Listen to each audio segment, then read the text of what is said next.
Pada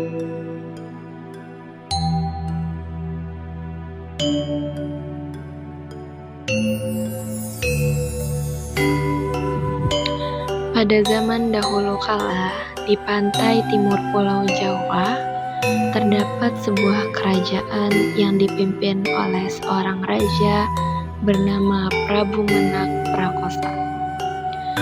Raja tersebut memiliki seorang putra bernama Raden Banterang. Raden Banterang, putra raja ini memiliki paras yang tampan. Perawakannya pun gagah perkasa seperti ayahnya. Hanya saja tak seperti parasnya yang tampan, sikapnya kurang baik. Ia merupakan seorang anak yang mudah marah. Ia juga sulit untuk mengendalikan dirinya. Jika ia memiliki suatu keinginan dan tak ada orang yang melaksanakan keinginan tersebut, ia tak segan-segan membanting barang di sekitarnya dan memberi orang yang diperintahnya tersebut hukuman berat. Suatu hari, Raden Banterang pergi melakukan perburuan di hutan bersama para pengawalnya. Setelah merasa lelah dalam perburuan, ia memutuskan beristirahat. Di sela waktu istirahatnya, karena ingin membersihkan diri, maka Raden Banterang pergi ke sebuah sungai seorang diri. Setelah sampai di pinggir sungai, ia melihat sesosok gadis cantik yang sedang duduk termenung.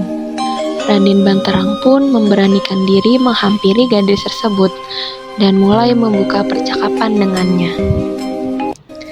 "Hai gadis cantik, siapakah gerangan dirimu?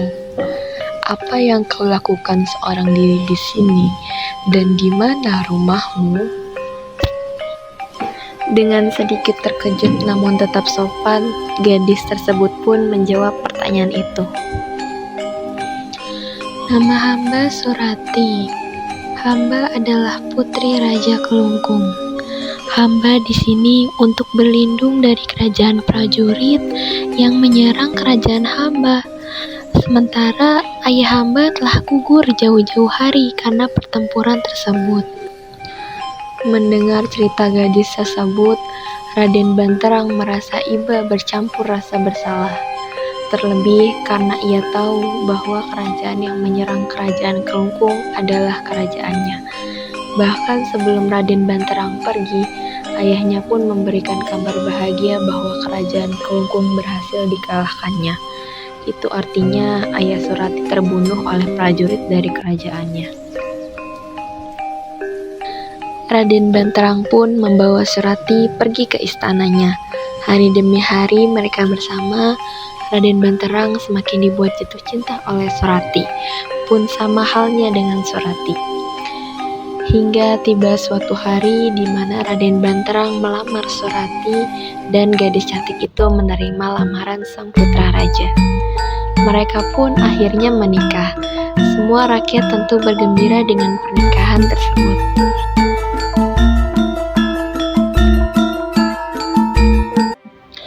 Suatu hari di waktu sore, ketika Surati sedang berjalan di luar istana, kemudian ia tak sengaja bertemu seorang laki-laki dengan baju compang-camping. Surati merasa mengenalnya dan ia berteriak, "Kakak! Aku percaya kakak masih hidup, meski sebelumnya aku berpikir keluargaku tak ada yang tersisa," kata Surati dengan nada sedih. Kakaknya juga berkata, "Surati, syukurlah Dewata masih melindungiku dan memberi kehidupan untukku. Hanya saja, apakah kau tidak tahu bahwa kau menikah dengan anak raja yang menyerang kerajaan kita?" Mendengar hal tersebut, Surati sedikit terkejut. Kakaknya menimpali lagi, "Maukah kau membantuku balas dendam dengan kerajaan orang yang memporak-porandakan kerajaan kita dan membunuh ayah kita, Surati?" Mendengar hal tersebut, Surati tidak percaya dan dengan tegas menolak permintaan kakaknya. "Maaf kakak, aku tidak bisa, karena bagaimanapun juga, pria itu sekarang sudah menjadi suamiku dan ia memperlakukanku dengan sangat baik." Surati pun pergi meninggalkan kakaknya. Begitupun kakaknya merasa kecewa. Namun hal tersebut juga dirasakan oleh Surati, merasa bersalah. Hidup Surati dengan suaminya, Raden Banterang, masih baik-baik saja. Hingga tiba suatu hari ketika Raden Banterang berburu di hutan, kemudian ia dihampiri oleh pengemis compang-camping. Pengemis tersebut mengatakan sesuatu kepada Raden Banterang. "Maaf Raden, jika hamba yang hina ini mengganggu kesenanganmu. Tadi pagi, hamba melihat Tuan Putri bercakap-cakap dengan kakak kandungnya, yang ternyata adalah putra kerajaan Kelungkung. Kerajaan yang diserang dan digulingkan kekuasaannya oleh kerajaan Raden. Sepertinya Raden harus berhati-hati dengan istri Raden sendiri, karena ia merencanakan balas dendam." Raden pun menjawab, "Apa? Tapi tidak mungkin istriku seperti itu. Dia gadis yang sangat baik."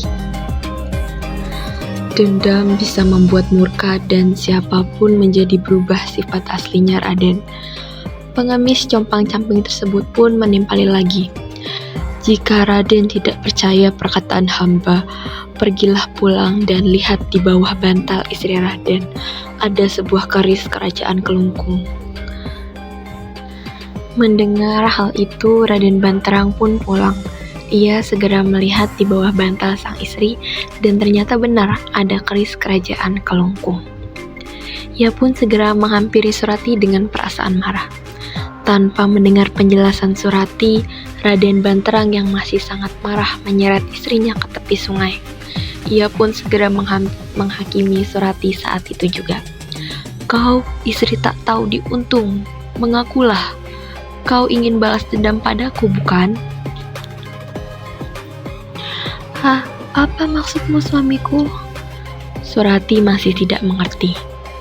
Raden Banterang pun menjelaskan apa yang dikatakan pengemis tua kepadanya. Ia membenarkan bahwa dirinya adalah putri kerajaan Kelungkung, tapi dirinya tidak berniat balas dendam sama sekali. Hanya saja suaminya itu tidak percaya kepadanya. Surati pun berkata pada suaminya, "Baiklah, kalau kau tidak percaya padaku, sekarang coba lihat sungai itu. Jika ketika aku melompat ke sana baunya harum, artinya aku tidak berbohong. Namun, jika ketika aku melompat ke sana baunya busuk, artinya aku berbohong." Tak butuh waktu lama, Surati segera melompat ke sungai itu. Benar saja, bau sungai menjadi harum, dan itu menandakan Surati tidak berbohong. Raden Banterang yang tersulut emosi tentu sangat menyesal dengan perbuatannya yang tidak mendengar penjelasan istrinya itu. Dari sanalah kota itu kemudian dikenal dengan nama Banyuwangi, atau dalam bahasa Indonesia berarti air harum.